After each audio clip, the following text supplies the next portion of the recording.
ये है स्टोरियस और आज हम कुछ टेक्निक्स के बारे में बात करेंगे जो सेडक्शन में इस्तेमाल की जाती हैं। नंबर 1 पे है seductive listening power. Nelson Mandela जो अपनी बात कहने से पहले दूसरों की बात सुनने के लिए जाने जाते थे। उन्होंने ये बात किसी और से नहीं बल्कि अपने पिता से सीखी थी। अक्सर आदिवासियों की मीटिंग में उनके पिता बुजुर्ग आदिवासियों की बात को बहुत ध्यान से सुना करते थे। पूछे गए क्वेश्चंस का जवाब देते टाइम वो दूसरे लोगों के कमेंट्स को जरूर मेंशन करते थे। नेल्सन मंडेला ने सीखा कि एक अच्छा लिसनर बोलने वालों की आवाज पर ध्यान देता है। ऐसा करके बोलने वाले लोगों को अपनी बात को सुने जाने का एहसास होता है। उन्हें लगता है कि वो सुनने वाले इंसान के लिए इम्पोर्टेंट है और यही फीलिंग एक गुड लिसनर को सेडक्टिव लिसनर बनाती है। लोग ऐसे लिसनर का रेस्पेक्ट करते हैं क्योंकि फीलिंग ऑफ इम्पोर्टेंस हर किसी को अच्छी लगती है। फीलिंग ऑफ इम्पोर्टेंस के बारे में अगर आप डिटेल में जानना चाहते हैं तो last uploaded video how to win friends and influence people book की समरी को जरूर सुनिए। एक अच्छे लिसनर की सबसे खास बात ये होती है कि वो दूसरों के लिए बुरा साबित नहीं होता। हिस्ट्री में ऐसे लोगों के बारे में आपको बहुत ज्यादा डॉक्यूमेंट्स या डिटेल नहीं मिलेगी। इसे मैं आपको एक एग्जाम्पल से समझाता हूँ। जॉन हाडसन एक स्कॉटिश इमिग्रेंट जो बोस्टन में शॉर्ट हैंड टाइपिंग सिखाते थे। बोस्टन मैसाकर में सोल्जर्स के मुकदमों में जॉन ने ही सारी गवाही बिना कुछ पूछे रिकॉर्ड की थी। अमेरिकन क्राइम हिस्ट्री में ये पहली इतनी डिटेल्ड रिपोर्ट थी जो पहले कभी नहीं बनी थी। लेकिन उस काम के पीछे जॉन हॉडसन के बारे में आज हम बहुत कुछ नहीं जानते हैं। वैसे हिस्ट्री के ग्रेट लिसनर का अवार्ड सीनियर जॉर्ज वॉशिंगटन को मिलना चाहिए। उनके लेटर से पता चलता है कि वो दूसरों को कितना ध्यान से सुनते थे। एक बार वो बोस्टन पर अटैक करना चाहते थे पर उनके वॉर ऑफिसर्स ने उन्हें सलाह दी कि ऐसा करना बेवकूफ़ी भरा हो सकता है। ऑफिसर्स की बात को वॉशिंगटन ने जल्दबाजी ना करते हुए सभी एडवाइस को ध्यान से सुना। वॉशिंगटन एक लिसनर के तौर पर कमाल के इंसान थे। फ्रांसीसी वॉर में लोगों की बात को ध्यान से सुना जिन्होंने उनकी वर्जीनिया आर्मी कमांडर के तौर पर कड़ी आलोचना की थी, जिसकी वजह से उन्होंने बाद में रेवोल्यूशनरी वॉर्स में सेम मिस्टेक्स नहीं की। अच्छी लिसनिंग पावर आपको दूसरे लोगों की पसंदीदा लोगों की लिस्ट में शामिल करती है।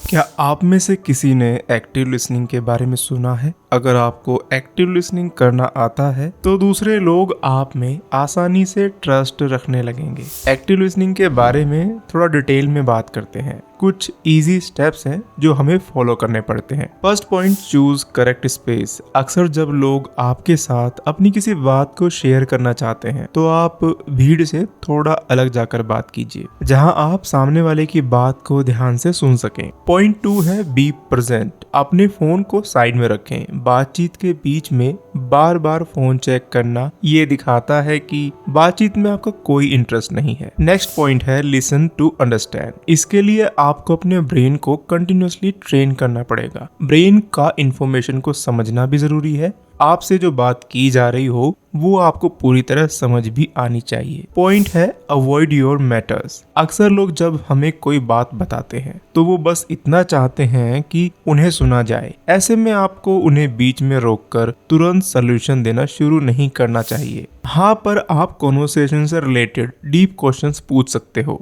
फॉर एग्जाम्पल, आपका कोई फ्रेंड अपनी जॉब में सेटिस्फाई फील नहीं करता। वो आपसे अपने ऑफिस की पॉलिटिक्स और चैलेंजेस के बारे में बात करना चाहता है। आप उस कॉन्वर्सेशन से रिलेटेड कुछ भी पूछ सकते हैं, पर ध्यान रहे कॉन्वर्सेशन आपके बारे में नहीं है, तो आपको अपनी किसी बात को बीच में नहीं लाना है। नेक्स्ट पॉइंट है साइलेंस एंड फोकस। हो सके तो आप बस बात को सुनने और समझने पर जोर दें। साइलेंट रहकर सुनेंगे तो फोकस बना रहेगा। Non verbal science. Non verbal मतलब अपनी बॉडी लैंग्वेज को भी ऐसा रखें कि आप बात सुनने में इंटरेस्टेड हैं। कई बार लोग हैंड क्रॉस करके बात करते हैं। ये दिखाता है कि आप बात करने के लिए ओपन नहीं है। आपकी बॉडी की डायरेक्शन मतलब आपके पैरों की डायरेक्शन कम्युनिकेटर के सामने की तरफ होनी चाहिए, जिससे ये लगे कि आप सामने वाले की बात को इंटरेस्ट के साथ सुन रहे हैं। लास्ट पॉइंट है डोंट जज। किसी बात को जज ना करें। कई बार हम मिस जज करते हैं और सामने वाले इंसान के बारे में कुछ मिसअंडरस्टैंडिंग बना लेते हैं। सिडक्टिव होने की नेक्स्ट टेक्निक है बी मिस्टीरियस। मिस्टीरियस होने का मतलब ये है कि सामने वाले इंसान को आपके बारे में सब कुछ ना पता हो। हर इंसान के अंदर पॉजिटिव और नेगेटिव चीजें होती हैं। कोई कितना भी परफेक्ट क्यों ना हो, उसके अंदर कोई ना कोई कमी जरूर होती है। उन लोगों का फायदा अक्सर उठाया जाता है जो लोगों के सामने एक ओपन बुक की तरह होते हैं, लोग जिनके बारे में सब कुछ जानते हैं। तो मिस्टीरियस बनिए और अपनी पर्सनैलिटी की सारी बातें सबको ना बताएं। बात कम करें पर ज्यादा सुने, जैसा कि हमने फर्स्ट टेक्निक में सीखा था। जब आप बहुत ज्यादा बात नहीं करते हैं तो लोग नेचुरली आपके बारे में जानने के लिए ज्यादा ईगर होते हैं। लाइफ गोल्स रखना एक बहुत अच्छी आदत है, लेकिन उन गोल्स के बारे में सिर्फ आपको पता होना चाहिए। गोल्स का एग्जीक्यूशन कैसे करना है ये दूसरे लोगों के सामने रिवील ना करें। पीसफुल और कंट्रोल्ड बिहेवियर रखें। जो लोग हार्श कंडीशन में भी शांत रहते हैं उन्हें समझना बहुत मुश्किल होता है। अपनी प्राइवेट लाइफ को प्राइवेट ही रखें। बिना ईगो के अपना सेल्फ कॉन्फिडेंस दिखाएं। एक कहानी है the man with the silver watch. एक पीसफुल सिटी में हर कोई एक दूसरे के काम के बारे में जानता था, सिवाय एड्रियन वेल के, जो 6 महीने पहले ही पहाड़ी पर पुराने घर में रहने आया था। कोई नहीं जानता था कि वो कहां से आया है, वो वहां क्यों है और कमाने के लिए वो क्या करता है। जब तक उससे बात ना की जाए वो शायद ही कभी बोलता था, लेकिन जब भी बोलता था लोग उसकी बात सुनते थे। वो सिंपल लेकिन अट्रैक्टिव कपड़े पहनता था। उसकी पॉकेट में हमेशा एक सिल्वर की वॉच लटकी रहती थी, जिसकी चेन डिम लाइट में चमकती रहती थी। कुछ लोग कहते थे कि वो एक आर्टिस्ट है, कोई कहता वो राइटर है, लेकिन किसी ने भी उसे कैनवस या पेन के साथ नहीं देखा। एड्रियन के पास दूसरे लोगों को यह एहसास दिलाने का तरीका था कि वो लोगों के बिना कुछ कहे ही उन्हें जान लेता था। अक्सर सिटी के छोटे से कैफे में बैठकर वो किताबें पढ़ता था। कभी कभी वो पन्नों के ऊपर से देखता और सिटी के चौराहे पर नजर डालता, मानो किसी का इंतजार कर रहा हो। कैफे की वेट्रेस इसला मिस्टीरियस मैन की तरफ अट्रैक्ट होने लगी थी। एड्रियन उस कैफे में सेम टाइम पर आता और हमेशा एक ही ड्रिंक ऑर्डर करता, लेमन स्लाइस के साथ एक ब्लैक कॉफी। इजला और एड्रियन ने थोड़ी बहुत बातचीत शुरू की थी। एड्रियन का रूटीन में रहना उसे और मिस्टीरियस बनाता था। सिल्वर वॉच को हमेशा अपने पास रखना, एक ही तरह की कॉफी को रूटीनली पीना उसकी पहचान बन गई थी। कोई भी काम करने से पहले एड्रियन अपनी सिल्वर वॉच को देखता। लोगों को लगता कि उसकी वॉच में कोई सीक्रेट छुपा हुआ है, पर ऐसा नहीं था। वॉच में बार बार टाइम देखना उसको ये याद दिलाता था कि उसको कौन सा काम किस टाइम पर करना है। इस प्रैक्टिस से उसने अपने और दूसरों के टाइम की वैल्यू करना सीखा था। एड्रियन और इजला की दोस्ती भी बढ़ने लगी, लेकिन इजला एड्रियन के बारे में ज्यादा कुछ नहीं जान पाई। हालांकि एड्रियन बहुत केयरिंग था और इजला की हर बात का ध्यान रखता था। एड्रियन की ये आदत इजला को बहुत पसंद आती थी। एड्रियन एक बंद किताब की तरह था जिसके बारे में लोग बहुत कम जानते थे और इसी वजह से वो लोगों के बीच एक मिस्ट्री मैन बना रहता था। इजला और एड्रियन की क्लोजनेस बढ़ती गई और उसके बाद उन्होंने शादी कर ली, लेकिन अभी तक इजला को एड्रियन के बारे में ये नहीं पता था कि उसका ऑक्यूपेशन क्या है। टाइम आने पर एड्रियन ने इजला को बताया कि वो एक राइटर है। राइटिंग पर फोकस करने के लिए वो खुद को डिस्ट्रैक्शन से बचा कर रखता है, लेकिन उसकी ऑब्जर्वेशन पावर काफी स्ट्रॉन्ग थी, जिसकी वजह से वो अपनी राइटिंग में इम्प्रूव करता था। सिल्वर वॉच अभी भी एड्रियन की पहचान थी। हमेशा वो अपने टाइम की वैल्यू करता। इजला के लाइफ पार्टनर होने पर भी वो इजला को उतनी ही बातें बताता था जितनी बातों की जरूरत होती थी। 80 साल की एक अच्छी लाइफ बिताने के बाद एड्रियन की डेथ हो जाती है। उसके बच्चे और इजला उसकी सिल्वर वॉच को जब चेक करते हैं तो उसके बैक साइड में एक कागज का पुर्जा मिलता है, जिस पर लिखा था, अगर सुकून और इज्जत से जीना मरना चाहते हो तो उतना बोलो जितने की जरूरत हो। एड्रियन की पर्सनैलिटी से ये सीखने को मिलता है कि मिस्टीरियस बने रहने से लोगों का आप में इंटरेस्ट बना रहता है। हम में से जो लोग ज़्यादा मिस्टीरियस बने रहते हैं उनके दुश्मन उनका नुकसान नहीं कर पाते।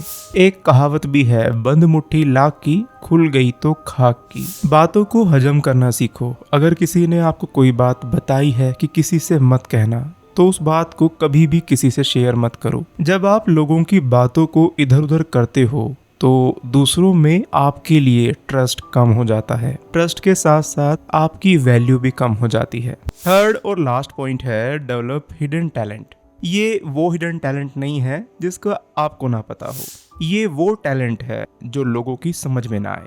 लास्ट 2 पॉइंट्स में हमने सुना कि कैसे बने सेडक्टिव लिसनर और मिस्टीरियस पर्सनैलिटी। अब हम डिस्कस करेंगे कि कैसे अपने अंदर एक हिडन टैलेंट डेवलप करें। ये आपके इंटरेस्ट पर डिपेंड करता है कि आप कैसे अपने अंदर एक ऐसा टैलेंट डेवलप कर सकते हैं जो दूसरे लोगों में इजीली नहीं मिलता। दूसरों से छिपा हुआ टैलेंट आपको भीड़ के बीच दूसरों से अलग बनाता है। हिडन टैलेंट क्यों होना चाहिए? क्योंकि लोग ऐसे लोगों की तरफ अट्रैक्ट होते हैं जिनमें ऐसे टैलेंट होते हैं जिसे दूसरों के लिए समझना मुश्किल हो। हैरी हुडिनी और जेम्स रैंडी जैसे शुरुआती मैजिशियन से लेकर मॉडर्न टाइम के क्रिस एंजल और डेविड कॉपरफील्ड के मैजिक से लोग बहुत इम्प्रेस होते हैं। मैजिकल आर्ट एक मिस्टीरियस आर्ट है जिसमें कई ट्रिक्स लगी होती हैं, और यहाँ मैजिक को हम बस एक एग्जाम्पल के तौर पर आपको बता रहे हैं।